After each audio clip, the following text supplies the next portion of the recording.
پرزیدنت آذربایجان ایلهام علیف از آن نگران بوده است که یک هفته بعد از برخوردهای نظامی ماه ایول در مرز میان آذربایجان و ارمنستان، روسیه به ارمنستان مهمات نظامی ارسال نموده است. دفتر پرزیدنت آذربایجان 13 اوگوست اظهار نمود که روز چهارشنبه رهبر آذربایجان از پرزیدنت روسیه ولادیمیر پوتین درخواست نمود که مسئله را شرح دهد.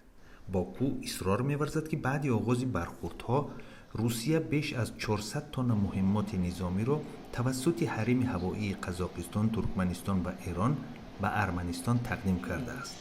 مناقشه در مرز میان دو کشور جنوب قفقاز با استفاده از توپخانه وزنین و هواپیماهای بدون سرنشین 12 ایول شروع شده بود.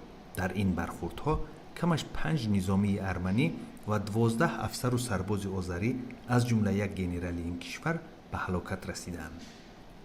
کرمل هم درباره صحبت پوتین با علیف گزارش نشر کرد، ولی در آن هیچ اشاره‌ای به ارزیابی مسئله تقدیم مهمات نظامی روسیه به ارمنستان به چشم نمی‌رسد.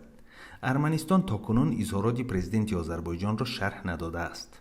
در عرفه برخوردهای ماه گذشته گروه مینسک سازمان امنیت و همکاری اروپا که در آن رهبری مشترک را روسیه، ایالات متحده آمریکا و فرانسه بر دوش دارند، از ارمنستان و آذربایجان دعوت کرد که برای ختم نزاع طولانی با اشتراک جدایخواهان ارمنی تبار در منطقه قره‌باغ کوهی آذربایجان دو طرف سر میز مذاکرات نشینند.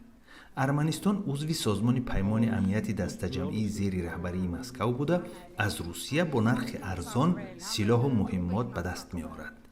تخمین می شود که آذربایجان از سال 2011 به این طرف از روسیه به مبلغ نزدیک 4 میلیارد دلار اسلحه خریده است.